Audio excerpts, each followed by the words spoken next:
Hey guys, welcome back to Nurse Bri Chronicles. My name is Brianne Peters. I am a family nurse practitioner in the Central Texas area. I am a mother of three and a wife of a veteran.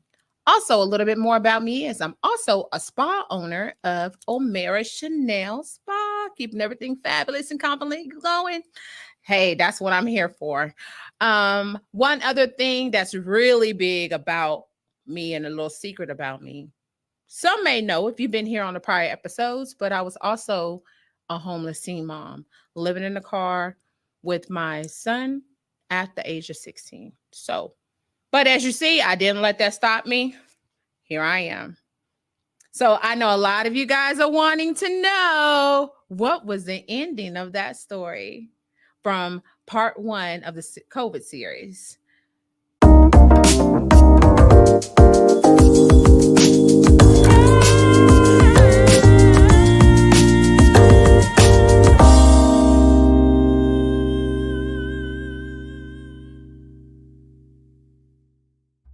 So, back to this freezer. We are at the freezer and we're waiting on who's supposed to be the security guard to let us in. So finally, he comes up, he's swinging his keys. The lights are still flickering. It still looks like a scene of Saw. I'm looking at my watch like the bus is going to leave me. Supposed to be on the bus at 7, but this time it's about 7:15. And he comes, opens what looks to be like a meat locker. Now, mind this, we're in New York, middle of COVID, and we have this deceased person who just passed away from COVID. And he unlocks it.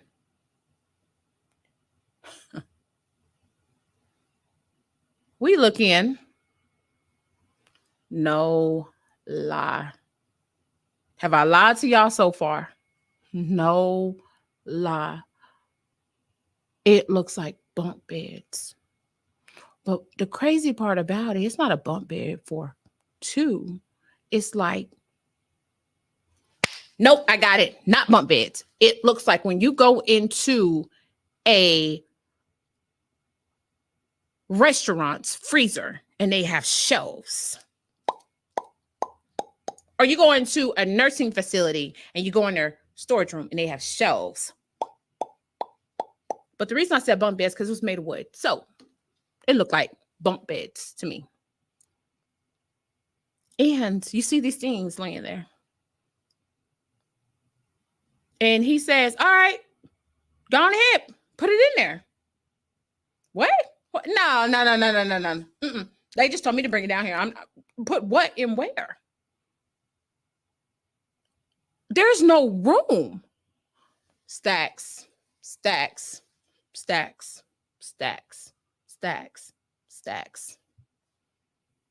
Y'all, we had to go in there and make room. We had to move these bodies around to make room. And he just sat there leaning on the door like, okay, you done? We come out. Now mind this, it's me, the new LVN, and the CNA. The CNA doing us like a whole veteran. Do y'all hear me? She might as well have medals down her chest because, baby, she was me and this male nurse. And I say male because, people look at men as being stronger. Remember, I used to be the HBC in charge. I used to be a whole DON. I've been doing this nursing thing at that time for over 10 years. Like, come on now. You can't tell me nothing about nothing. We were the weakest links. When I tell you she was in there, like it was nothing.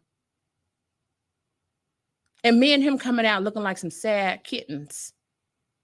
We ready to cry. We ready to scream. We ready to run. And it just lets me see and let me know that what these healthcare workers endured before we got there to help them. That's what I'm getting at. If I felt like how I felt and she's in there just doing what she had to do, it was just like, wow. It was like a mama teaching her daughter how to ride a bike or drive a car for the first time. We go in there, we do what we're supposed to do, we come out. Now, mind that it was CNA, an LVN, and an RN. Because I was not a nurse practitioner at that time. I was a registered nurse at that time. Even though a nurse practitioner is an advanced practice registered nurse, but let's go ahead and put that because I was like, I was say, oh, no. Let's clear that up right now. But at that time, I did not have my license to practice as a nurse practitioner. I was considered a registered nurse. So I'm walking away. They're walking away. We got our heads held down and we're just like, wow. And he said, wait. Now, this is security guard. Who is the registered nurse? I just thought it was just a look of the draw that we all went down there with the titles that we went down there. I said, me. He said, come back. I need you to sign this. Sign what? Now, I was oblivious to what was going on after I just moved these bodies. I wasn't looking around me or looking for anything. There was literally a stand in front of us. And in the stand, it had this old book. Old beat up book. I mean, the book looked like back in the 1800s of people coming over from Europe to New York, and they had them sign these books, right? Put your mark, put your whatever, put your initials, where you from, who you know. And I looked at this book, and it's this big, y'all. Book was about this big. I'm not over exaggerating. I'm not making this up. It was about this big, thick. Only thing it was missing was a feathered pen and the ink from George Washington. I'm not playing what this book was missing. And I'm opened up, and I'm looking down of all the names. And he says, sign right there. Whatever you know about this patient, sign right there. So I sign her name, and he says, put your name next to it. Put your title. And the reason I'm getting so teary-eyed about this is not because of the book. Yes, the patient had just passed away, but I realized I literally put my marking history right there when I signed that book. So let's say hundreds of years from now, people go back and they look at this book. You're going to see Brianne Peters was there. Brianne Peters was in New York. Brianne Peters helped with COVID. So this is like a tale that I can go and tell my kids from years and years and years and years and years and years down the line. So I get back to the bus. Let's fast forward. I get back to the bus. And they said, what took you so long? We ready to go. We hungry. We this, we that. And I find the biggest person on the bus. And we're still friends to this day. And I go to him and I just start crying. And he said, what happened? And I told him, I said, you don't know what they did to me. These people, they. And then boom, I just sat in the back of the bus and cried all the way to the hotel. Because, I mean, at that time, you really, it's like you're there, you're helping. But in all reality, the impact of what it's having to the people that live there, plus the impacts of what it had on me. And that was just day 2, because that's when I realized, guess what? This shit is real. Real. It's not for fake. It's real. And to be in the thick of it. And I said, you know what?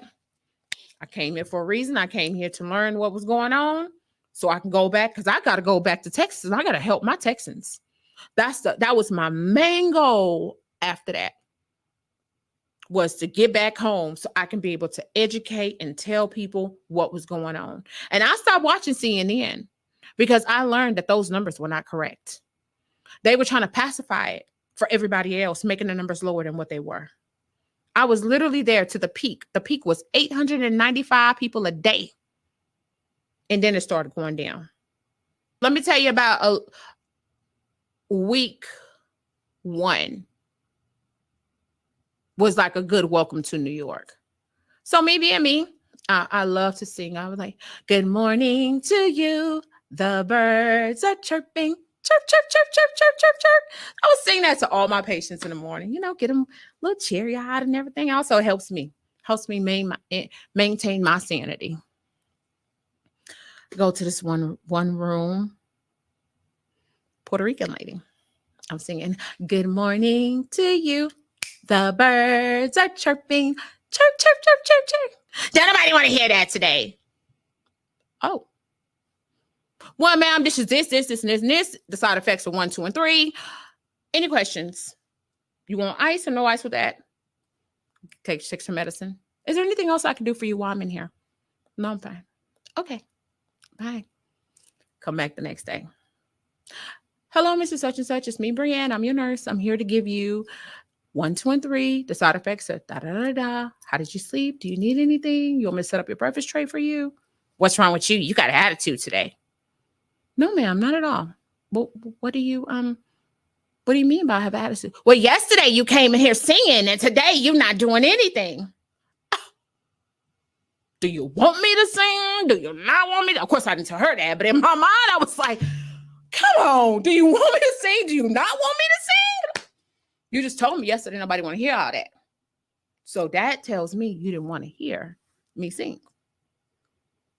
But she ended up being one of my best patients. So I think that was just her little welcome to New York, girlfriend. Not everybody is your friend, but I met some really great people there. And I did some really great things on my birthday, which is in May, because I was still there in May. I rode bikes on the Hudson with a good friend of mine named Bailey. I love me some Bailey. We ate ice cream at the Rockefeller Center. We rode bikes all through New York, the city bikes. And also on the Hudson, we pretty much ate our lunch. So it's like we had a picnic on the Hudson. So that's a very, very wonderful memory that I did have in New York. And we also got to see New York in ways that other people never got to see New York. I had a photo shoot on the Brooklyn Bridge. Went down to Dumbo. Me and my husband, we rode bikes through Central Park. Yes, y'all, he came to visit me while I was in New York. Yes. Rode bikes in Central Park. I even went to a pizzeria and made pizza in New York. Went to where Biggie Smalls is from. Saw the house he lived in. Went to the Biggie Small Memorial. Went to Spike Lee's little thing. I mean, I did so much while I was there. But another amazing experience is I did a photo shoot in Times Square. Nobody was there. Literally nobody was there. And they had firefighters there. And I walked to the firefighter. I said, what's going on? They said, oh, we're going to do the 4th of July fireworks today. I'm like, what are the odds? I'm down here doing a photo shoot. And y'all about to do fireworks for the 4th of July? Who can say they spent the 4th of July in New York? Brianne did. So the most fascinating part about that, I got pictures of me next to the fire truck. But after the photo shoot, I'm thanking my photographer. And I'm getting in the cab, yellow taxi cab. You know, you say taxi. Getting into the taxi cab. We riding off. And as I'm riding off to go back to the hotel, there is literally fireworks going off behind me. When I tell you I felt like, what's her name? Carrie from Sex and the City. You couldn't tell me nothing. I said the homeless teen mom from Austin with once-in-a-lifetime experiences. So it actually became a blessing to go to New York. And I know that sounds bad, but if I would have never left that position that I was in, I would have never had none of these experiences that I'm telling you. None of them. If I would have never took that application and filled it out to become a nurse, I would never have this experience. If I would have never looked my son into his eyes and realized, like, this is not the life I wanted you to live, to be homeless, sleeping in a car at the age of 2 to 3 months. So you do things and you don't know why you're doing them. You do things and you don't know why me, why me, why me. But just know God don't put you through anything that you can't handle, and he only give his strongest people the hardest battles.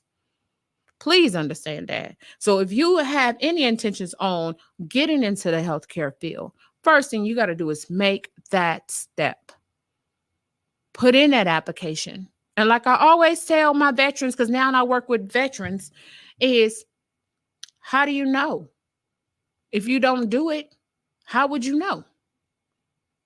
How I tell my baby nurses when I'm mentoring them into getting into school. Well, I don't think I'm going to do good in nursing school. But how would you know? You never even did it. Is it going to kill you to put in that application? Is it going to kill you to take that test? No, it's not. But we defeat ourselves before the challenge is has even arisen. We kill ourselves. Back to New York being a blessing and a lesson at the same time. I enhanced my core values while being in New York. I've learned that to value your family because you don't know when anybody is leaving. Remember, COVID started out taking the elderly people.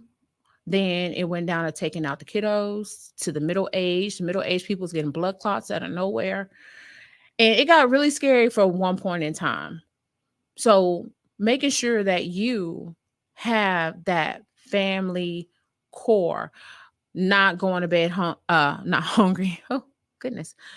Going to bed angry at your spouse. I had those days too, y'all. I did. But that's on another story. Going to bed hungry, making sure your kids eat. The struggle was real.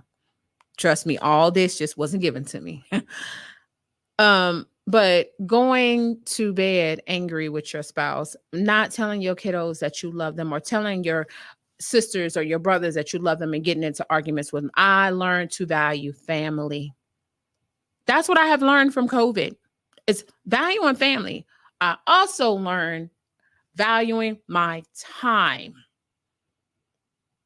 So, a blessing and a lesson. Think about this. I was working 14 to 16 hours shifts, 7 days a week. Why y'all think I was able to go up there and do circles around those other people when it came to us doing that time with crucial staffing? I was already used to it.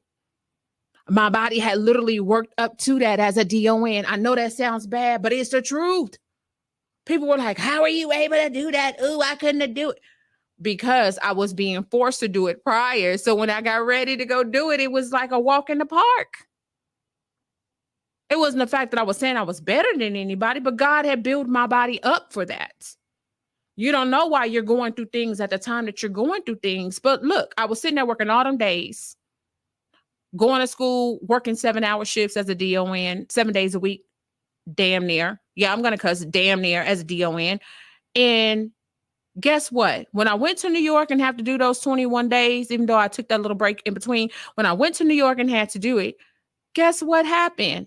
I was able to do it. And not only did I do 21, that 21 days turned into 4 months, y'all. I was in New York for almost 4 months working with COVID. So I'm just saying, don't look at everything as though it's like, oh, why me? Why is this happening to me? I can't never get nothing right. It's setting you up for later. Setting you up for later. So another core value, teamwork. Would not have gotten through COVID without good teamwork. Now, I told y'all that story about the tagging and bagging, right? Going down there, and it was 3 of us. Me and the LVN did not know what to do. And I say LVN, it's no disrespect to anybody. I used to be an LVN. There was a CNA, an LVN, and an RN. The CNA is the one that took charge and told us what to do and why we needed to handle the situation. Did it with no sweat. Where the RN, I'm used to doing post-mortem care, but I'm not used to being in a basement nowhere with no flickering lights looking like the little clown from Saw about to ride up on a bike on me. I'm not used to that. Do you see what I'm saying? I'm not used to saying, am I going to be on a scene of SVU? I'm just going to be realistic about it. But she said, this is how we're going to do it. This is how we do it. That teamwork. So it didn't matter how big your title was or how small your title was. Everybody played a significant role when COVID came. Everybody, including the housekeepers. Housekeepers, let's give them a round of applause. They the ones that had to go in there and deep clean those rooms after those people passed away. They the ones that have to make sure that everything was set up correctly. And to me, they were our frontliners. How many nurses or how many people do you know say, I'm not going in that room until after they clean it? I better not. But it don't matter. You're going to be in there with it anyway. But those housekeepers had no choices. They was flipping them rooms like pancakes. I know that sounds bad, but they was flipping them, honey.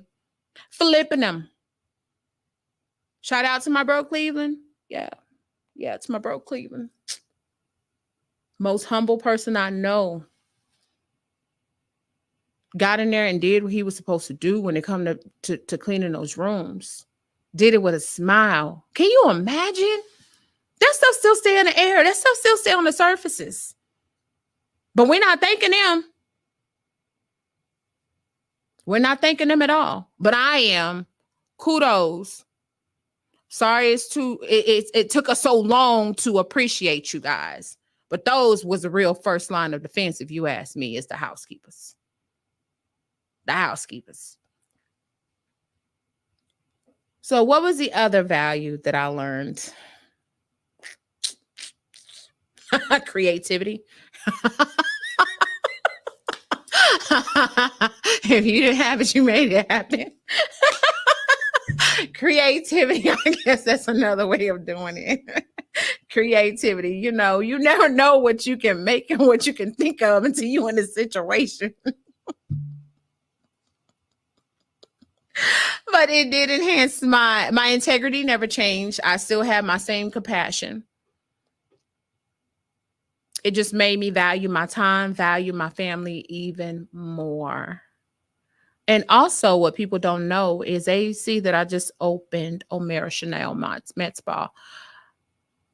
The birth of Omera Chanel was not this year. The birth of Omera Chanel, the idea, the concept was in 2020 in the middle of COVID. So how did it impact my life? My friend told me, I think you should do aesthetics. You fit the image. People will trust you. You make people comfortable. I said, nah, not me. Not little old Brienne. Of course not. I've been called ugly, big nose, dark skin. Why would I be perfect for aesthetics? All my life, I was told I didn't have the aesthetics. I didn't have the looks. Yeah, it gets deep, don't it? You see me and you like, girl, but you're beautiful. Didn't always feel this way. Especially when it's the people that's closest to you telling you these things. But that was the birth of that idea to open up a med spa. And I sat on it. I did my LLC while I was, I'm about to say deployed to Houston. Well, you might as well call it a deployment because I was fighting COVID. I was fighting somebody. I wasn't at home every day with my family. So, I had my deployment to Houston, I opened up an LLC and I sat on it.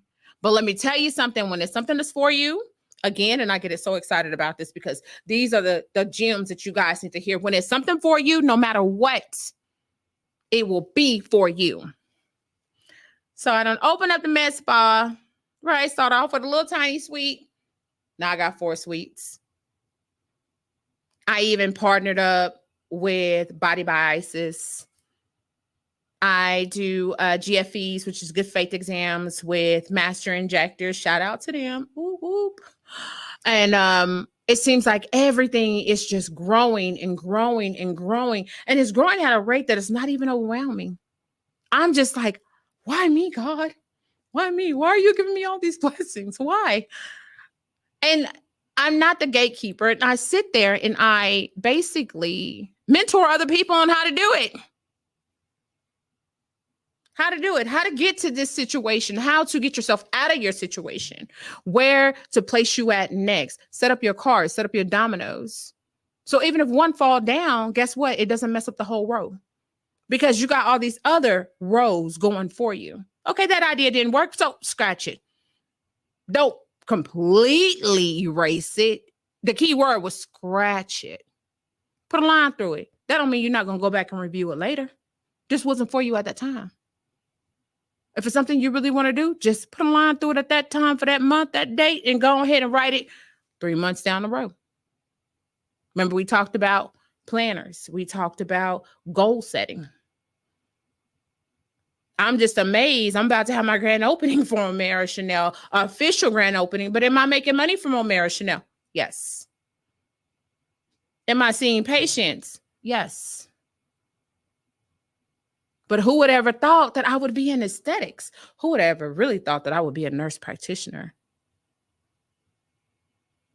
But my grandma knew. She said, where's that girl at with that book? My family knew. My uncle knew. I just didn't know. You know, I had to get myself out of that pity party when I was like, why is this happening, God? It's like every time I turn around, nothing's going right for Brianne. Nothing. And I prayed about it and I started looking into ways on how to make my life better. And ever since then, it's been up. But as you guys know, I'm the one that took the stairs. I'm here for you to take the elevator. The elevator. So the very first thing you need to do is write down your goals. Write your goals on what you want to do. It may not even be a nurse. Write your goals down. After you write your goals down, get you a calendar and see how long it will take for you to do these goals. Is it going to be a 1 week goal? I mean, every little bit counts. Is it something that's going to take you a month, 2 months, 6 months? Heck, believe it or not, y'all, I still got 10-year goals. And when I reach my goals, I revamp and put another one up. If y'all see the chants that I tell myself every day, it's going to be a great day. Honey, I don't even put it into it now. I want to be a millionaire. I'm going to be a millionaire. I'm going to be a millionaire. I'm going to do this. I'm going to do that. But I'm also going to bring people up with me. Just saying, stick with it. If you like this episode of Nurse Bri Chronicles, make sure you follow me on all socials at Nurse Bri Chronicles and on my website at www.nursebrichronicles.com. See you soon. Bye.